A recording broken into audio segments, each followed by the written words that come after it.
GTM Online TV subscribe गरिदिनुहोस्। आज यो म्याग्लुङ नगरपालिकामा दन्त उपहार कार्यक्रमको समुद्घाटन गर्ने कार्यक्रम राखेर मलाई यहाँहरूले बोलाउनु भयो।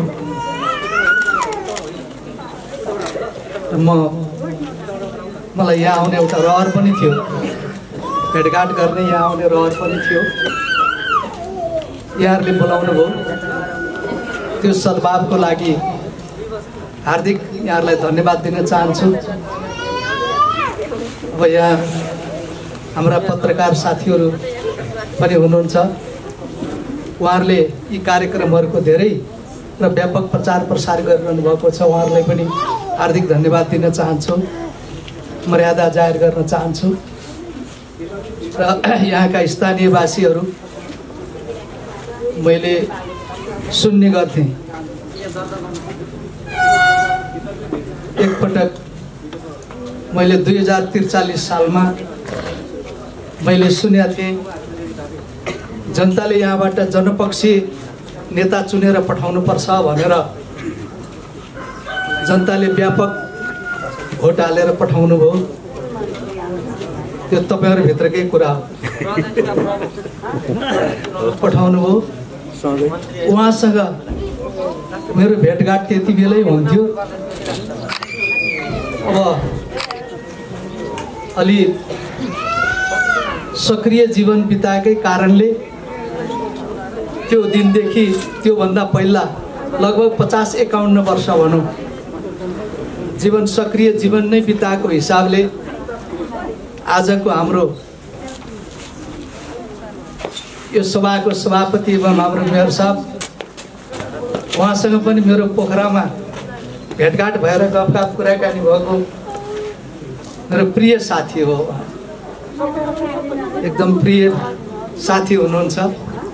उमेरले सानै भए पनि त्यो अवसर पनि मैले प्राप्त गरेँ। अब यहाँ अहिले धेरै साथीहरूलाई व्यक्तिगत चिन्दिनँ, यद्यपि केही साथीहरूलाई चिनेर यो तेह्रथुम भन्ने बित्तिकै मलाई अलि रमाइलो लाग्दछ, थोरै रमाइलो लागिहाल्छ कि, किनभने कहिले ती साथीहरूसँग ठट्टा पनि गरियो, कहिले रमाइलो ठट्टा गरियो, कहिले बसियो सिरियस गम्भीर कुराहरू पनि गरियो। यस अर्थमा पनि र देशका अरू धेरै पार्टहरू घुम्ने क्रममा यो अलिकति छेउमा परेको थियो। अब अहिले त्यो अवसर प्राप्त भयो। अहिले प्रदेश सरकारले सरकारको नीति तथा कार्यक्रम घोषणा गर्ने दिनमा एउटा प्रदेश प्रमुख दन्त उपहार कार्यक्रम प्रदेश सरकारले राखेछ र अर्को कृषि कार्यक्रम पनि छ क्या, अर्को कृषि प्रदेश प्रमुख कृषि कार्यक्रम पनि छ क्या रे। अब त्यो शुभारम्भ यस पूर्व भएको होला, अब पनि फेरि होला। यो 1 नम्बर प्रदेशले प्रदेश प्रमुख उपहार कार्यक्रम भनेर जुन राख्यो, त्यो राखेको सुन्दा अरू प्रदेशका प्रदेश प्रमुखहरूले मलाई फोन गर्नुभयो। असाध्य राम्रो तपाईँहरूलाई सम्झिनु भयो, कस्तो राम्रो व्यवस्थित कार्यक्रम गर्नु भएछ, तर हामीहरूकोतिर त्यस्तो राख्नु भएन नि सर भन्नुभयो। साथीहरूले त्यो भन्नुहुन्थ्यो मलाई। जे होस्, म खुसी यस अर्थमा छु कि हामीले बाल वृद्ध वनिता भन्छौँ नि, हामीले माया गर्नुपर्ने, सद्भाव राख्नुपर्ने, जोगाउनु पर्ने, सुरक्षा गर्नुपर्ने, भित्र बालकहरूको सुरक्षा गर्नु पर्यो। सबैले, सबैको छोराछोरीले माया गर्नु पर्यो। वृद्धहरूलाई सबैले, उनका छोराछोरी त छँदैछन्, सबैले माया गर्नु पर्यो। वनिता महिलाहरूको चाहिँ जीवन योभन्दा पहिला धेरै कठिन जीवन थियो, अहिले अलि प्रगति भएको छ। यद्यपि अहिले महिलाहरूमा लडाइँ लड्ने आँट र हिम्मत पनि आएको छ, महिलाहरूले धेरै प्रगति पनि गर्नुभएको छ। त्यसकारण उहाँहरू आफैमा पनि सजग सचेत हुनुहुन्छ। यद्यपि अहिले हामीले ती विषयहरूलाई पनि साइडमा राख्नु हुँदैन, त्यसलाई पनि सद्भावपूर्ण ढङ्गले लानुपर्छ। छोरी चेलीहरूका सम्बन्धमा पनि हामीले त्यही ढङ्गको माया सद्भाव पुर्याउनु पर्दछ र अशक्तहरू बिरामीहरूलाई सबैले सहज ढङ्गले माया गर्नु पर्दछ। यो हामीले हिजो धर्मशास्त्रले पनि भन्थ्यो नि, यस्ताहरूले सबैलाई माया गर्नुपर्छ भनेर धर्मशास्त्रमा पनि छ भनेर हामीलाई बुवाहरूले भन्नुहुन्थ्यो। अब त्यो धर्म गर्ने भन्ने नाममा कुनै ठाउँमा लगेर पूजा गर्नु र चन्दन चढाउनु मात्रै धर्म त रहेनछ, त्यो मात्र रहेनछ। धर्म भनेको नजिकै रहेछ। नजिकै भनेको आफूलाई सधैँभरि मै खाएर हुर्काएको बा रहेछ सबभन्दा नजिकको, आमा हुनुहुँदो रहेछ सबभन्दा नजिकको। धर्म त नजिक रहेछ। साना बालकहरू बच्चाहरू छन्, त्यही खेल्या छन्, ती पनि तिनको स्याहार सुसार मर्यादा माया गर्ने पनि धर्म रहेछ, नजिकै रहेछ। धर्म गएर साह्रै टाढा धाएर चाहिँ नि हैरान खानुपर्ने रहेनछ यो। अब अहिले मानौ सरकार अलिकति आफ्नो सरकार, आफूले माया गर्ने सरकार र आफूले ल्याएको सिस्टम पनि, फेरि सरकार मात्र ल्याएको होइन नि, तपाईँ हामीले व्यवस्था पनि ल्याएको, यो देशको सिङ्गो व्यवस्था ल्याएको। हामी अहिले बुढा भएर खै के गरियो होला र, दाँत फुक्लिया छ, के गर्न सकिएला र भन्ने तपाईँहरूको मनमा होला। त्यस्तो नठान्नु होला। तपाईहरू त धेरै बहादुर मान्छेहरू हो। हेर्नुहोस् त, अब यहाँ कतिपय बुवाहरू 7 सालको क्रान्तिमा भाग लिएको पनि हुन सक्नुहुन्छ, त्यो पनि हामीलाई भन्न बताउन सक्नुहुने होला। त्यो मात्रै होइन, त्यत्रो 30 वर्ष 35 वर्ष राज चलाएको निरङ्कुश निर्दलीय पञ्चायती व्यवस्थालाई ध्वस्त पार्ने पनि तपाईँहरू नै हो नि, हामी नै हो नि। हामी सामान्य होइन, हामी कमजोर छैनौँ। रोग लागेको कारणले कमजोर भयो भन्ने होइन। रोग सन्चो गराउन त हाम्रो डाक्टरहरू छन्, औषधालयहरू छन्, हस्पिटलहरू छन्। तपाईँ हाम्रा छोराछोरीहरू नै डाक्टर छन्। अघि नै डाक्टरको बारेमा कुरा गर्नुभयो नि, होइन? धेरै कुराहरू उठाइसक्नु भएको छ। अनि 3टा स्टेजको बारेमा हाम्रो मेयर साहबले कुरा उठाइसक्नु भएको छ। 3टा स्टेपको बारेमा त्यो पनि उठाउनु भयो। त्यसकारण हामी सानो मन गर्ने होइन। त्यत्रो निरङ्कुश निर्दलीय पञ्चायती व्यवस्था फाल्यो, राणा शासन फालेको नेपाली, पञ्चायत फालेको नेपाली, 240-50 वर्ष राज गरेको राजतन्त्रलाई फालेको नेपाली, अनि संविधान सभाको निर्वाचन गरेर संविधान बनाएको नेपाली, अनि त्यही संविधान सभाद्वारा निर्मित संविधानले दिएको अधिकार प्रयोग गरेर सरकार बनाएको नेपाली, स्थानीय सरकार बनायो, 3टा सरकार, प्रदेश सरकार बनायो, केन्द्रीय सरकार बनायो, सङ्घीय सरकार। यो सब बनाउने तागत यिनै दाँत नभएका, दाँत फुक्लेका आज दाँत बनाउन आउने साथीहरूको होइन र? त्यो तागत तपाईँहरूसँग छैन र? अब पनि तागत देखाउन तपाईँहरूले कुनै ठुलो मुडो काँधमा राखेर बोक्नु पर्दैन। ठुलो मुडो काँधमा राखेर बोक्नु पर्दैन। त्यो मुडो बोक्ने जिम्मा अरूलाई नै दिइसक्नु हो तपाईँहरूले। त्यसकारण अहिले हामीले एउटा शिष्टता पनि जाहेर गरेका छौँ, एउटा नयाँ खालको सभ्यता पनि जाहेर गरेका छौँ। तपाईँहरूकै यही ठाउँ, यही प्रदेशका म सम्झन्छु, मनमोहन अधिकारीजी प्रधानमन्त्री हुँदा कति वृद्धलाई 100 रुपियाँ थियो होइन?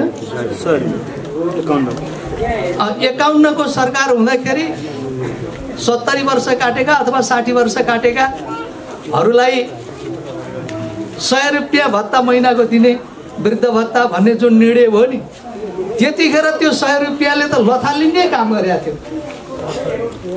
लथालिङ्गै गरेको थियो बुढापाकाहरूलाई, धेरै काम गरेको थियो। अहिले त्यो सर्दै सर्दै बढ्दै बढ्दै छोराहरू बढ्दै गए, नेतृत्व पनि परिवर्तन हुँदै गयो। अहिले 3000 दियो 5000 पुर्याउँछौँ भनेका छन्। ल है साथी हो 5000 पुर्या भनिया छ, छिटै 5000 पुर्या है साथी हो। कमसेकम यो बुढाबुढीको चाहिँ नि देखेर भए नि नदेखेर भए पनि यो आशीर्वाद हो, यो आशीर्वाद हो। यो कुनै बद्री केदार गयो भन्दा ठुलो धर्म हो क्या। यो बद्री केदार गएपछि ठुलो धर्म हुन्छ भन्छौँ नि हामी। त्यो बद्री केदार पनि गएर हेर्ने ठाउँ हो, तर धर्म त ट्याक्कको यही हो क्या, धर्म त यही हो। त्यसकारण मान्छेले धरो धर्म भन्छन् नि, कोही क्रिया खान पर्यो भने धरो धर्म म यो गर्छु भन्छ नि। धरो धर्म भनेको त्यो मेरो धर्म हो, गरी छाड्छु भनेको चाहिँ क्या। त्यसकारण अहिले धरो धर्म यो चाहिँ जनताको सेवा चाहिँ गर्नै पर्छ भनेर जुन कमिटमेन्ट गरे साथीहरूले, त्यो आफैमा साह्रै राम्रो छ। अब परिवर्तन भइरहने क्रममा कहिले कसको सरकार होला, कहिले कसको सरकार होला, कहिले नेपाली काङ्ग्रेसको होला, कहिले नेपाल कम्युनिस्ट पार्टीको होला, कहिले कुनै पार्टीको होला, यो भिन्दै कुरा हो। जनताको मन जसले जित्न सक्छ सरकार उसैको होला, त्यसमा हामीले टाउको दुखाइरहनु पर्ने अहिले भर्खरै केही कुरा भएन। तर अहिले जुन कार्यक्रम दन्त उपहार कार्यक्रम सम्बन्धी कार्यक्रम चाहिँ आयो, यो पनि वयोवृद्धहरूलाई नजिकबाट देख्ने, बुझ्ने, हेर्ने र उहाँहरूलाई चाहिँ सम्झने एउटा महत्त्वपूर्ण विषयभित्र पर्दछ। यो साथीहरूले गर्नुभयो, त्यो निर्णय गर्ने साथीहरूलाई धन्यवाद छ। अघि यसबारेमा हाम्रो रिमालजीले पनि धेरै कुराहरू उठाउनु भएको छ, जसले संस्थाको नेतृत्व गरेर आउनु भएको छ। नेपाली काङ्ग्रेसको प्रतिनिधि नेताले पनि त्यो कुरा उठाइरहनु भएको छ। अब जीविसको प्रमुखले उठाउनु भयो, धेरै कुरा उठाउनु भयो। मैले सम्झँदैछु, मैले त्यहाँ बसेर विराटनगरमा बसेर सुनेको थिएँ कुनै अब उहाँले के गर्नुभयो, सिरक पनि बाँड्नुभयो भन्ने सुनेको थिएँ। हो मेयर साहब, अलि दुःख पाउने वयोवृद्धहरूलाई सिरक पनि बाँड्नुभयो यहाँको मेयर साहबले भन्ने त्यहाँ सुनेको थिएँ मैले। त्यो रहेछ, अब यहीँ भएपछि त हो भनेपछि त रहेछ नि, होइन? त्यो पनि मैले सुनेको थिएँ।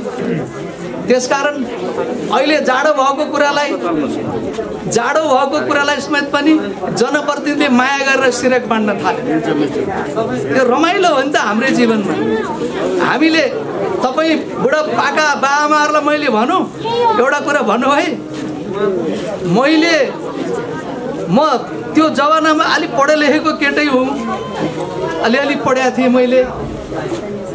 म 10 क्लासमा गएपछि बल्ल चप्पल लगाएको मैले, बुझ्नुभयो? बाहरू आमाहरूलाई भनेको मैले। म कक्षा 10मा पुगेपछि टेस्ट पास गरेर म्याट्रिक दिन जाने बेला मलाई एक जोर चप्पल किनिदिनु भएको बाले। त्यो चप्पल लगाएको मेरो साँच्चै चप्पल लगाएर भैँमा खुट्टो भएन त, छँदैछ, तर भैँमै खुट्टो भएन जस्तो भएर पड्काएर हिँड्थेँ मैले। पत्याउनुहुन्छ नि है, असाध्यै खुसी भएर। मै हुँ, मैले अरू कुनै बनावट कुरा गरेको छैन। त्यसकारण अब त्यो अवस्थाबाट हामी अहिले यो अवस्थामा आएका छौँ। धेरै ठुला लडाइँहरू लड्यौँ, परिवर्तन गऱ्यौँ, त्यसको परिणाम पनि हो यो, त्यसको परिणाम हो। त्यसकारण अब यसभन्दा पूर्व आँखा शिविर पनि भएछ, होइन सर? आँखा शिविर पनि भएछ। अब अहिले अघि भन्नुभयो नि, अरूले कर्याम मकै चबाउँदा आफूलाई पनि चबाउन मन छ। अब के अरे ग्लान्सहरूबाट रियाल आउँछ तर चपाउन सकिन्न, निल्दा पचिन्न, गाह्रो हुन्छ। अब 60 वर्ष काटेपछि अब 10 वर्षसम्म थपे फेरि, होइन त? बिग्रियो भने 10 वर्ष थपेपछि त अब अहिले 70 वर्ष भएकोलाई दाँत हालियो भने 80-82 वर्षसम्म त उसलाई दाँत थपे बिग्रियो भने पनि कति मजा हो अहिले, साँच्चै कति रमाइलो हो, होइन? यो रमाइलोभित्र हामी छौँ के? तर हामीले के गर्नुपर्छ भने आत्मसन्तुष्टि पनि लिनुपर्छ है। बाआमाहरू दाजुभाइहरूलाई भनेको मैले, आत्मसन्तुष्टि पनि लिनुपर्छ।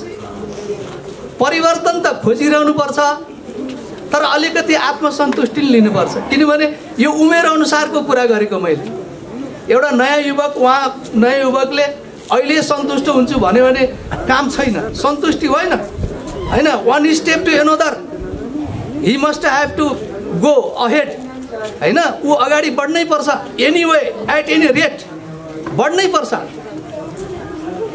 है। उसले अरूको देखासेखी गर्नुपर्छ, क्रिएटिभली काम उसले गर्नै पर्छ।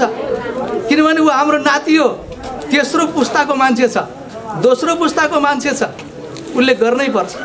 तर तपाईँ हामी अब त्यो स्टेजमा जान सक्दैनौँ।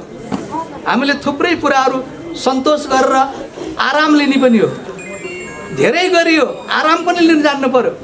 तर अरू साथीहरूले खित्का छोडेर हाँसेको बेलामा आफू पनि खित्का छोडेर हाँस्दा से यता दाँत देखिँदा मजै त आउँछ नि, निकै मजा आउँछ। अझ शौखिन बाआमाहरू हुनुहुन्छ भने त दाँत पनि ट्याक्क हाल्ने, कपाल पनि रङ्ग्याउनु भयो भने त झन् अर्को मजा आइहाल्छ, अर्को मजा होइन। कपाल पनि कालो बनाइदेऊ त नानी भएर बुहारीलाई भने पनि भयो होइन, छोरालाई भने पनि भयो, छोरीलाई भने पनि भयो। सेता दाँत, अनि बिहान उठेर साबुनले ट्याक्क मुख धुने है, अनि कपडा सुकिलो बनाइदेऊ बाबु, मेरो दाँत जस्तै बनाइदेऊ भन्ने होइन छोराछोरीलाई। अनि कपाल पनि कालो, दाँत पनि सेतो। अरू युवकहरू खिचित हाँसे बेलामा आफू त्यहाँभन्दा चर्को हाँस्ने। एउटा मजा आयो कि अहिले त है, यस्तो मजा कहिले आउँछ आएको त पहिला, अहिले मजा आएको छ क्या। मै पनि बुढो भइसकेको छु नि, म पनि 73 वर्षको मान्छे हुँ। मेरा दाजुभाइहरू हुनु होला, यहाँ भाइहरू दाइहरू हुनुहुन्छ सबै होइन। त्यसकारण यस्ता विषयहरूमा अलिकति आफूले व्यक्तिगत निर्णय गरेर पनि एउटा रमाइलो अनुभूत गर्नुपर्छ। ल अहिले भर्खर विराटनगरमा असाध्य राम्रो फिल्म निक्लिएको छ अरे, हेर्न जाउँ भन्दा तपाईँहरूलाई गाह्रो हुन्छ। अलि विराटनगरमा रहेछ कसरी फिल्म हेर्नु, तर फिल्म हेरेर आएका केटाहरूसँग हाँस्न पाइयो नि होइन, उनीहरूसँग मजाले हाँस्न पाइयो। कस्तो हेऱ्यौ त केटा हो भनेर किचित हाँसेर होइन, कालो कपाल सेता दाँत देखाएर हाँस्न पाइने।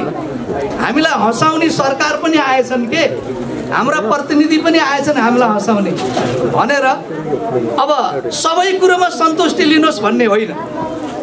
अब यसले के सिक्छ भने अहिले कतिपय बुढापाका बाआमाहरूलाई वृद्धाश्रममा लगेर राखेर छोरो बेपत्ता, छोरी बेपत्ता, बाआमा कसले पालेको छ, के गरिरहेको छ केही थाहा मतलब छैन। उनीहरू चाहिँ नि न मागेर खान सक्ने, न डुल्न सक्ने, जहाँ बस्यो जहाँ थला बस्यो त्यहीँ मर्ने स्थितिमा छन् कतिपयहरू। कतिपय त्यस्ता पापी पनि छन्। हाम्रै छोराछोरी छैनन् त कतिपय त्यस्ता छन् नि, तर तिनलाई पनि सिक्न पर्ने कुरा हो। चाहे ती अमेरिका बसुन्, चाहे जर्मन बसुन्, चाहे अस्ट्रेलिया बसुन्, तिनले पनि यो देखेर सिक्नु पर्यो। सरकारले हामी सबैलाई चिनेर, अब सबैलाई चिनेर यो सहयोग गरेको होइन। आम रूपबाट समस्या के हो त, आम रूपबाट समस्या बुझेर गरेको हो। यो जुनसुकै सरकार आउँदाखेरि पनि यो गर्ने विषय हो, गर्छन् साथीहरूले। त्यो मन चाहिँ हामीले राखिरहनुपर्छ। त्यसकारण म तपाईँ आदरणीय यस क्षेत्रमा, यो ठाउँमा, यो नगरपालिकामा भएका सबै वृद्धहरू, सबै साथीभाइहरू, युवा युवतीहरू, सबै साथीहरूलाई म अनुरोध गर्दछु, युवा युवतीहरूले आफ्नो कर्तव्य पुरा गर्नुहोस्। तपाईँहरूको अध्ययन छ, भविष्य उज्जवल छ। अब धेरै कुरो लड्नुपर्ने साह्रै लाग्दैन, तपाईँहरू त्यो अर्थमा जानुहोस्। अब महिलाहरूको कुरा गर्नुहुन्छ भने अब अहिले महिलाको चाहिँ धेरै ठुलो सङ्ख्या उपाध्यक्षमा छ। अर्को पटक अब अध्यक्षमा फाइट गर्छन् महिलाहरू, गर्छ नि। उनीहरूले क्षमता विकास गरेका छन्, गर्न पाउँदैन। मैले चाहिँ नि म मेयर हुन पाउँछु भन्दाखेरि महिलाले म पनि हुन्छु भन्न त पाउँछ नि त होइन। अब त्यो च्यालेन्ज पनि छ, महिलाले दिन सक्नुहुन्छ। अर्को कुरा पनि सोच्नुहोस्, पढाइको कुरा गर्नुहुन्छ भने हाम्रा छोरीहरू अहिले छोराले भन्दा बढी प्रगति गरेका छन् पढाइमा, एकदम धेरै प्रगति गरेका छ छोरीहरूले। म कतिपय विश्वविद्यालयमा जान्छु, हाई स्कुलहरुमा जान्छु, कलेजहरुमा जान्छु, त्यहाँ छोरीहरू लाइन लाएर पुरस्कार लिन्छन् के। छोराहरूको संख्या भन्दा छोरीको संख्या बढी पुरस्कृत हुनेछ अहिले। उनीहरू ट्यालेन्ट छन्, उनीहरूको त्यो ट्यालेन्टसी, उनीहरूको त्यो दिमागको प्रयोगै भएको रहन्छ। अब त्यो प्रयोग भएको छ। हाम्रा अब छोरीहरू पनि टाठा फुर्तिला निस्केका छन्। त्यसैले छोराछोरीहरू पनि राम्रा भएर निस्कुन्, अनुशासित भएर निस्कुन् भन्ने हाम्रो जुन चाहना छ तपाईँ हाम्रो, अब तपाईहरु फेरि पनि धेरै बात दिनुहोस् भन्ने चाहना सरकारको पनि छ। सरकारले तपाईँ वयोवृद्धहरू भनेको खुला पुस्तक हो, तपाईहरु किताब हो, अनुभवको ठुलो किताब हो, इतिहास हो। तपाईहरु वृद्ध भनेको इतिहास हो।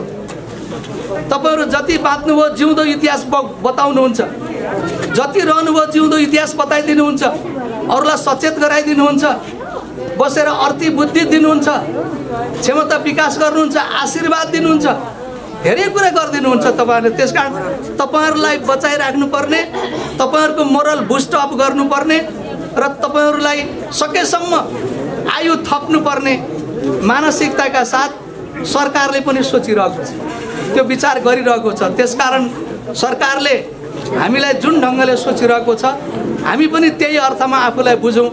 सबभन्दा ठुलो कुरा आफूलाई बुझौँ भन्छु मैले।